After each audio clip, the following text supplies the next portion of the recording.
साथियों जय हिंद। बहुत सारे इंटरनेशनल अपडेट्स निकल कर आ रहे हैं जिसे जानना बहुत ज़रूरी है। आज इस एक वीडियो में मैं उन सभी इंटरनेशनल अपडेट्स को कवर करूंगा, तो इस वीडियो को अंत तक ज़रूर देखें। तो पहला और सबसे बड़ा जो अपडेट निकल कर आ रहा है वो निकल कर आ रहा है पाकिस्तान के कर्जे को लेकर के। दरअसल पाकिस्तान अब कर्जा चुकाने के लिए कर्जा ले रहा है। एक रिपोर्ट निकल कर आ रही है जिसे आप स्क्रीन पर इस वक्त देख पा रहे होंगे, जिसमें साफ साफ लिखा है कि चीन पाकिस्तान को जून के आखिरी तक 3.7 अमेरिकी डॉलर यानी कि 32,000 करोड़ रुपए का अतिरिक्त कर्ज देने जा रहा है। भारत के साथ टेंशन के बीच पाकिस्तान को मिलने वाला यह कर्ज सबसे बड़ा कर्ज बताया जा रहा है। यह कर्ज IMF से भी बड़ा है। पाकिस्तान को यह रकम चीनी करेंसी में मिलेगा जिसकी वैल्यू लगभग 3.7 बिलियन डॉलर होगा।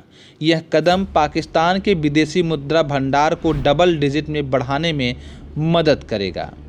पहले की तुलना में इस बार चीन ने यह फैसला लिया है कि वह अपने रणनीतिक सहयोगी पाकिस्तान को अमेरिकी डॉलर में लोन नहीं देगा। यह चीन की डॉलर अर्थव्यवस्था को दूर करने की योजना का हिस्सा है। बता दें कि चीन यह चाहता है कि डॉलर को कमज़ोर भी किया जाए और डॉलर का यूज़ भी न किया जाए, इसलिए वह पाकिस्तान को जो भी कर्ज देगा वह पूरी तरीके से अपनी करेंसी में देगा, जिससे उसकी करेंसी की डिमांड भी बढ़ेगी। पाकिस्तान के सरकारी सूत्रों ने लोकल मीडिया संस्थान द एक्सप्रेस ट्रिब्यूनल को बताया कि यह आश्वासन हाल ही की बैठकों में दिया गया है, जो मार्च 2025 से जून 2025 के बीच मैच्योर होने वाले लोन्स को दोबारा फंडिंग देने के लिए किया जाएगा। मतलब साफ है कि वो लोन जो अभी इसी बार मैच्योर होकर ख़त्म हो रहे हैं उनका कर्ज पाकिस्तान चुका पाए, इसलिए उनको दोबारा कर्ज दिया जा रहा है और ये कर्ज नए तरीके से फिर से चलेगा।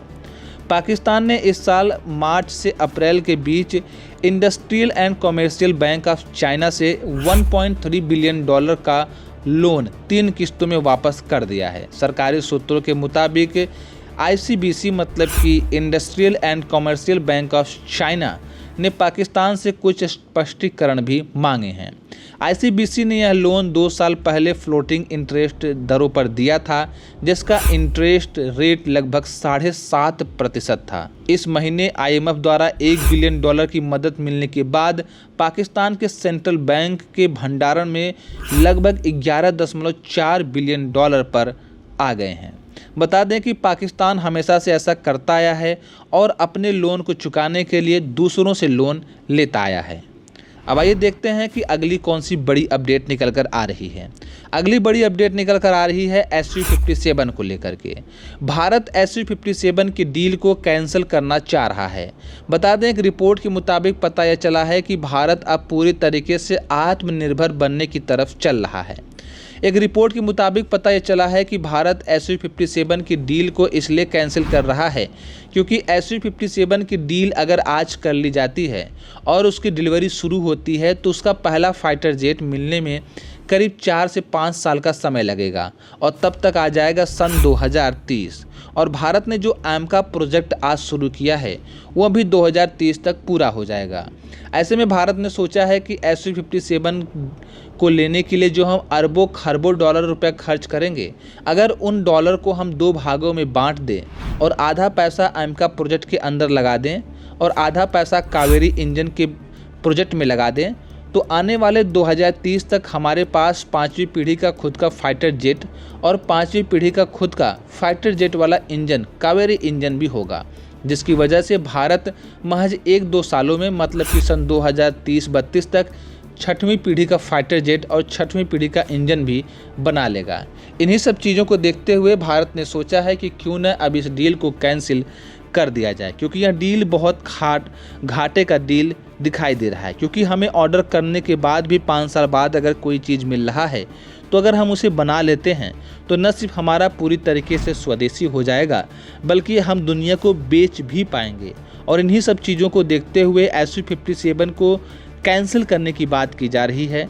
अब अमेरिका यह नहीं समझ पा रहा, जब भारत खुद रसिया का SU-57 वाला डील कैंसिल कर रहा है तो वह अमेरिका का जो F-35 वाला डील है उसे कैसे पूरा करेगा।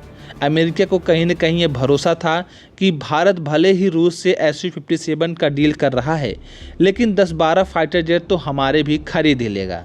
लेकिन भारत ने F-35 और Su-57 दोनों को किनारा करते हुए अपने स्वदेशी AMCA को अपनाया है और हमारा स्वदेशी AMCA बहुत ही जल्द तैयार हो जाएगा। अगर देखा जाए तो 4-5 सालों बाद जहां पूरी दुनिया 5.5 पीढ़ी या 6ठी पीढ़ी की तरफ बढ़ रहा होगा, उस समय भारत 5वीं पीढ़ी की डिलीवरी लेकर के करेगा क्या? देखा जाए तो आज पूरी दुनिया 5वीं पीढ़ी का फाइटर जेट यूज कर रहा है और ऐसे में अभी हमने ऑर्डर दिया है राफेल के 4.5 पीढ़ी के मरीन वर्जन का। देखा जाए तो भारत अभी भी पीछे है और आगे भी अगर ऐसे चलता रहा तो वो पीछे रहेगा। इसीलिए भारत अब इन सभी चीज़ों को ख़त्म करना चाह रहा है। अगली जो बड़ी अपडेट निकल कर आ रही है वो बांग्लादेश के चुनाव को लेकर आ रही है। बता दें कि बांग्लादेश के अंदर जब से शेख हसीना की सरकार को हटा करके यूनुस की सरकार बैठी है, तब से लेकर के अभी तक कोई इलेक्शन नहीं कराया गया। एक तरीके से देखा जाए तो यूनुस बिना इलेक्शन जीते या बिना कुछ किए सिर्फ शेख हसीना को हटा करके वहां पर बैठे हुए हैं, देश विदेश की यात्रा कर रहे हैं, दुनिया के साथ बांग्लादेश के रिश्तों को डिफाइन कर रहे हैं और फिर से उसे बना रहे हैं, जिसकी वजह से बांग्लादेश को अरबों खरबों डॉलर का नुकसान भी हो रहा है। तो वहीं भारत जैसा सच्चा मित्र उसके हाथ से फिसलता हुआ चला जा रहा है। यह सभी चीज़ें यूनुस को तो नहीं दिखाई दे रहा, लेकिन बांग्लादेश के आर्मी चीफ को बखूबी दिखाई दे रहा है और आर्मी चीफ ने बांग्लादेश के यूनुस सरकार को ऑर्डर दिया है कि बहुत जल्द से जल्द चुनाव कराए जाएं और इस बात पर यूनुस कांपते हुए मान भी गए हैं। यूनुस सरकार का दावा है कि हमारे आर्मी चीफ को कहीं न कहीं से भारत के द्वारा बरगलाया जा रहा है और इसी वजह से आर्मी चीफ इलेक्शन कराना चाहते हैं। लेकिन बांग्लादेश को यह समझ लेना चाहिए कि अगर उन्होंने शेख हसीना को हटाया था तो इसीलिए हटाया था कि वो दूसरी सरकार बनाएंगे और दूसरी सरकार वो इलेक्शन के थ्रू बनाना चाहते हैं, तो इसलिए इलेक्शन तो होना चाहिए। अब दूसरी बात ये भी निकल कर आ रही, जैसे ही इलेक्शन पर यूनुस सरकार मान गई, वैसे ही जब वहाँ की मुख्य विपक्षी पार्टियों ने पूछा कि आप इलेक्शन कब तक करवाओगे, तो यूनुस ने कहा कि हम जल्द करवाएंगे। लेकिन इस बात पर विपक्षी पार्टियों ने कहा कि इलेक्शन इसी साल के दिसंबर में हो जाना चाहिए, क्योंकि देखा जाए तो बांग्लादेश के अंदर हमेशा से इलेक्शन दिसंबर और जनवरी में हुआ है, क्योंकि इसके बाद वहाँ मानसून आ जाते हैं और सत्र पूरा बदल जाता है। तो इतिहास में गवाह रहा है कि दिसंबर और जनवरी में वहाँ पर इलेक्शन होते हैं।